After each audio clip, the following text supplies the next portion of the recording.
Mommy, look. It's a pig.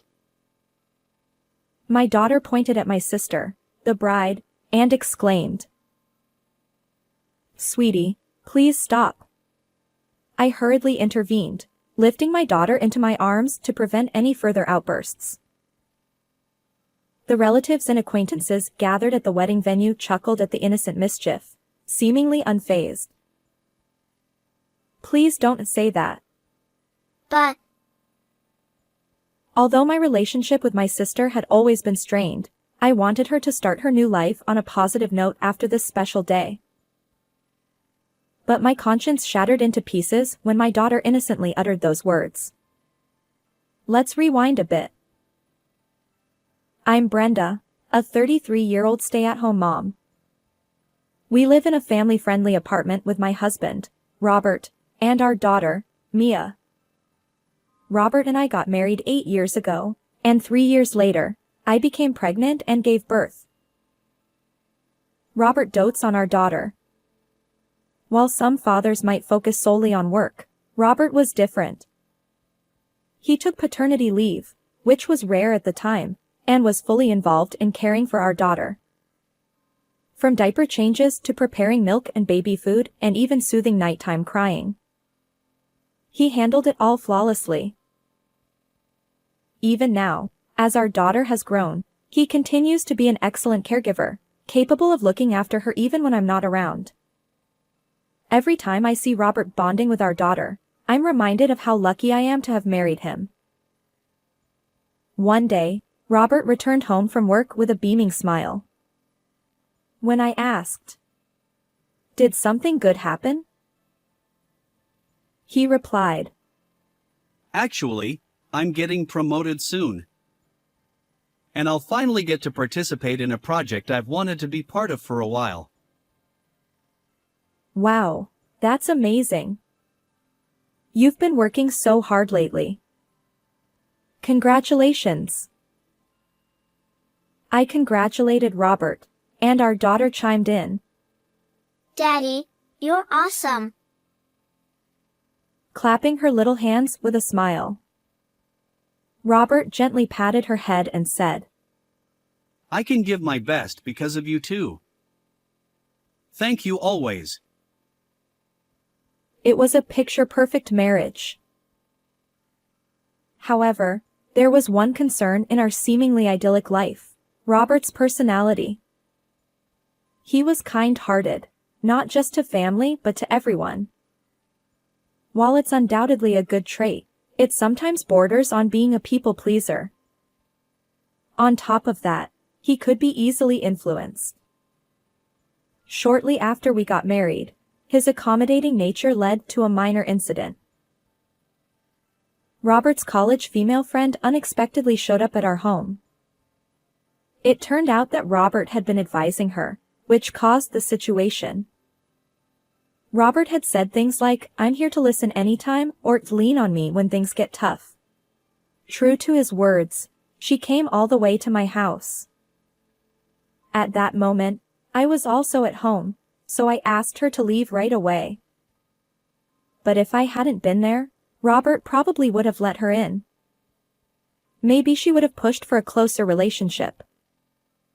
After the female friend left, I had given Robert a gentle warning, but he didn't seem to grasp what was wrong. That's why I worry sometimes that the same situation might happen again. It's precisely because I care about Robert. One day, after driving my daughter to kindergarten, I was cleaning the living room.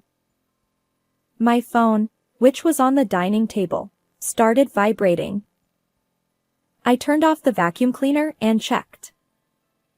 There was an email.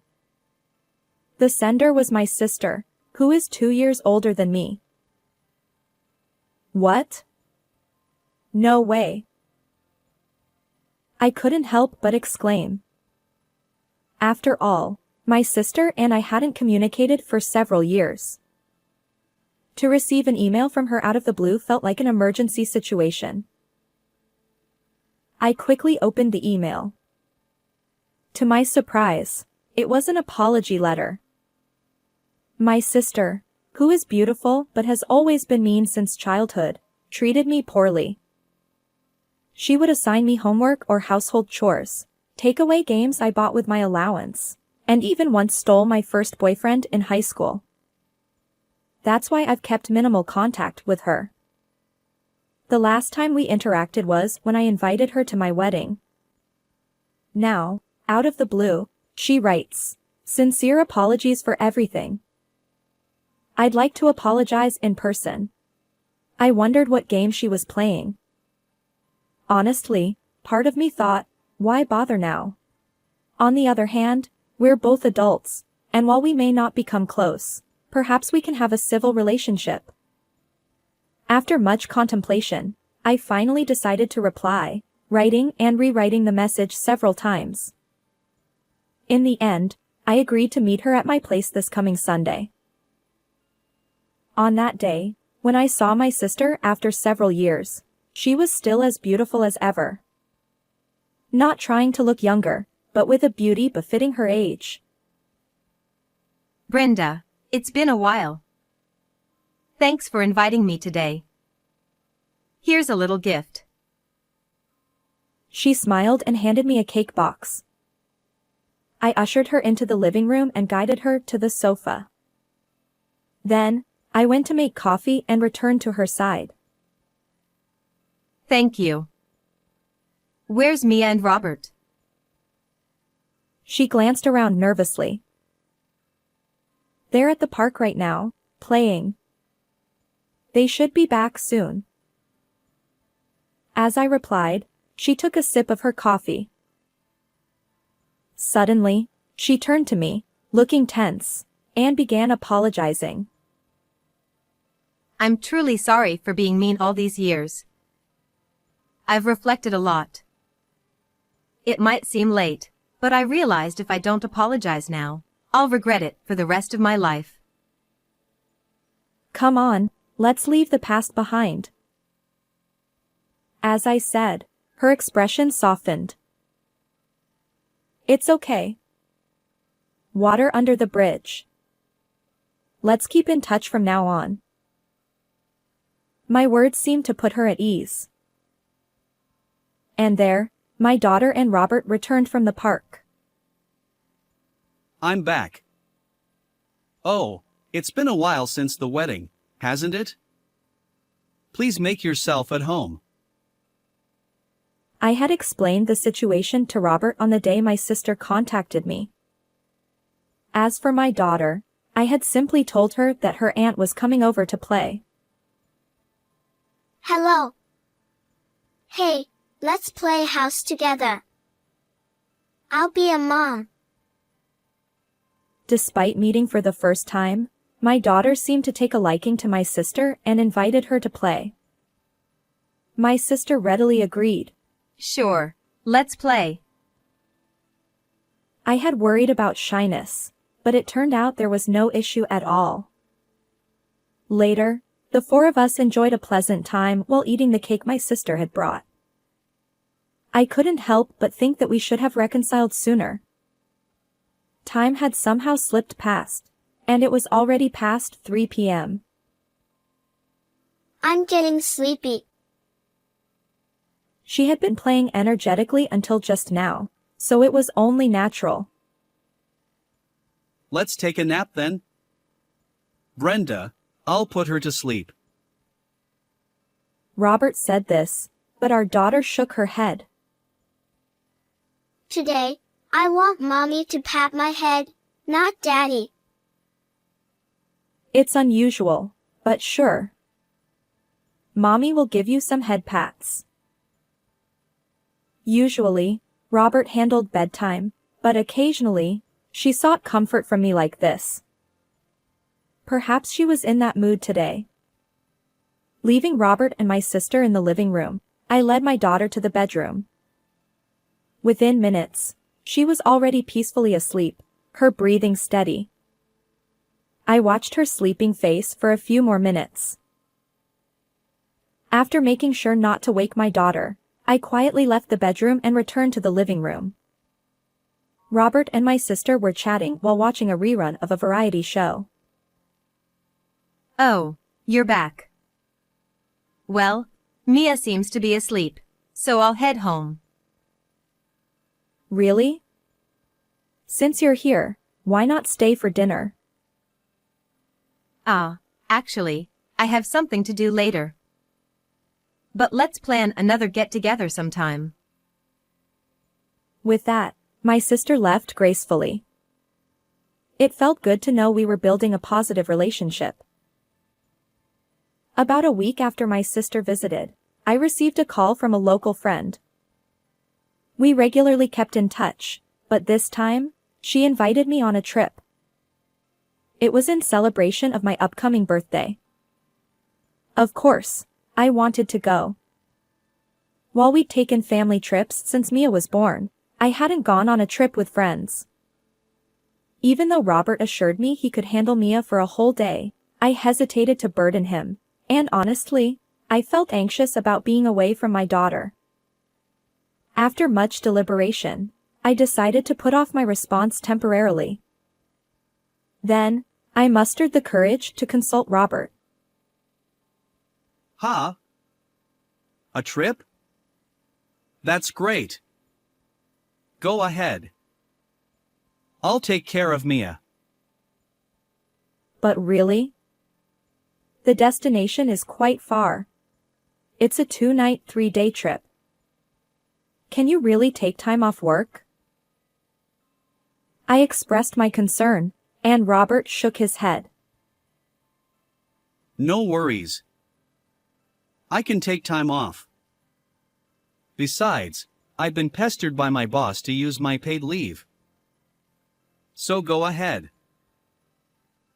Relieved by his words, I embarked on a 2-night, 3-day trip with my friends a month later. The trip was delightful.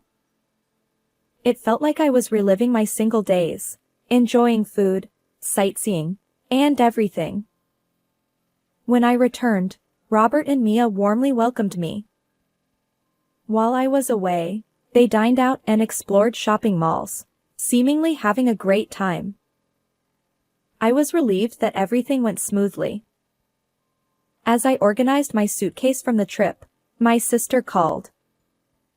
Although we hadn't met in person since her visit to my home, we occasionally exchanged emails. Hello, what's up? Sorry to call at this hour. I have something exciting to share. Her voice sounded jubilant.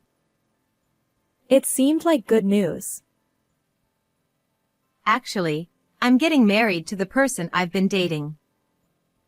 We're having the wedding in 3 months, and I'd love for Brenda, Robert, and Mia to be there.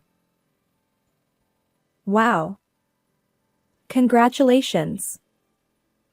We'll definitely be there. I remember her mentioning a serious relationship during our last meeting. Thank you.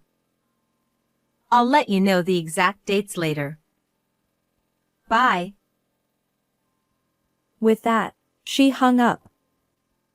Clearly, she was overjoyed about the proposal. I immediately told Robert and Mia about my sister's upcoming wedding. Both of them were genuinely thrilled, treating it as their own celebration. While I didn't think my young daughter fully understood, her happy expression said it all.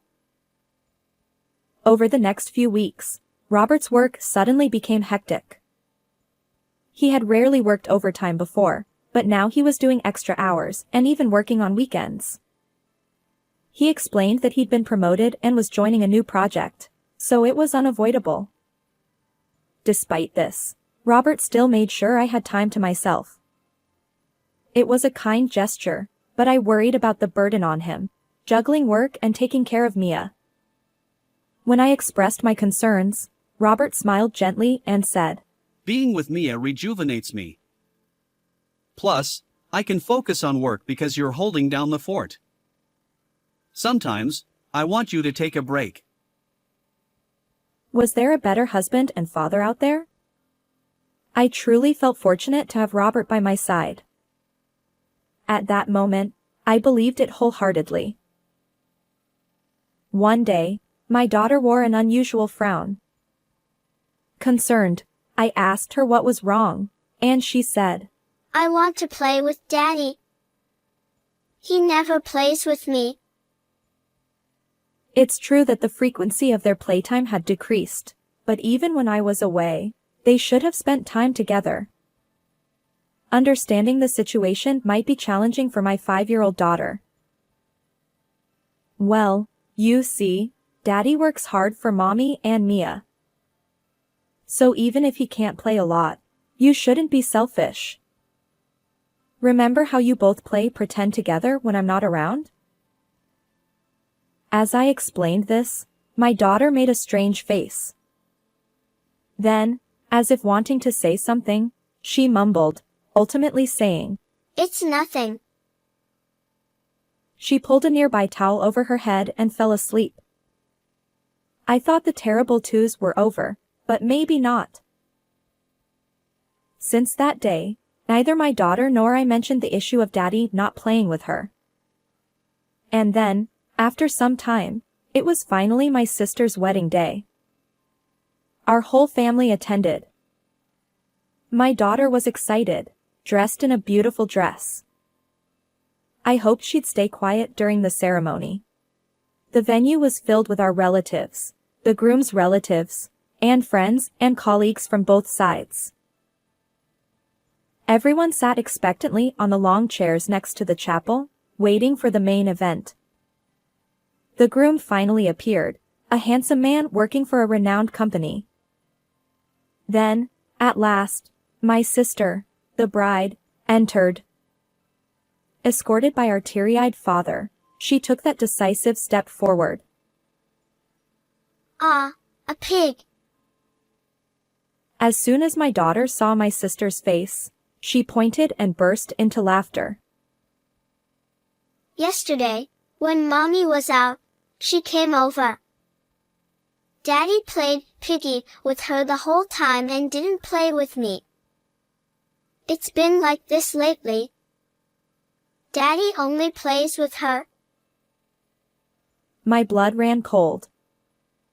So, Robert had pushed me aside and engaged in an affair with my sister while I was away. I had thought he was a good husband, a good father, but it turned out I'd been betrayed all along. I glared at my sister. She looked momentarily startled but pretended not to hear, attempting to continue the ceremony. However, her plan backfired. One of the attendees, who had heard my daughter's words, loudly chimed in. Both my friend and I have had our boyfriends stolen by her. Presumably, she was one of my sister's friends. Perhaps she had also recently reconciled after being apologized to? Maybe that triggered the localized buzz, which now spread throughout the entire venue. Whispers erupted from various corners. A pig? Did she say oink oink? My sister finally couldn't bear it any longer. She tore off her veil and slammed it onto the floor. What nonsense! Obviously, that's a lie. Who would have an affair with such an ugly, unremarkable man? Especially my sisters? Her words irked me, and I couldn't help but retort. A leopard cannot change its spots. You've always been mean to me, and your apology was just a ploy to steal Robert. Well, I won't be fooled anymore. I'll investigate thoroughly and take appropriate action. My sister shouted back. How dare you? Then, from somewhere in the crowd, a disdainful voice murmured. A pig shouldn't have a wedding. Everyone except the bride and groom's relatives burst into laughter. The venue staff tried to regain control, but it was too late. My sister finally lost it. She tossed her disheveled hair, lifted the hem of her long wedding dress, and ran away, shouting, Remember this. And just like that, she fled. A few days later, as promised, I gathered evidence of the affair and successfully divorced Robert. Naturally, I demanded compensation from both Robert and my sister. Robert paid a lump sum for child support as well. My sister, due to the cancelled wedding, faced additional compensation claims. Despite having a decent career, she lost her job due to the scandal. Now, she barely scrapes by with temporary work, her once prized beauty fading. I can't find any sympathy for her. Meanwhile, news of Robert's affair leaked somehow, becoming a topic at his workplace. Whispers and direct comments like, "Aren't you with the pig today?" followed him. His expected promotion was revoked, and he was removed from the project he'd been involved in. Reduced to menial tasks, he's now being encouraged to resign voluntarily. Afterward, my daughter and I returned to my family home. My parents were furious with my sister, and on the day the wedding was cancelled, they officially cut ties with her. In a way, our family home became the safest place for us. I regret that my daughter lost her father due to my sister's actions, but being raised by such a betrayer would likely have negative consequences in the long run. Now that my daughter doesn't have her father around, I need to step up and do my best. I'm determined not to inconvenience my daughter. With the unwavering support of my parents, I found a new job and started over in a new environment. How did you find this story? If you enjoyed it, consider subscribing to our channel. Until next time.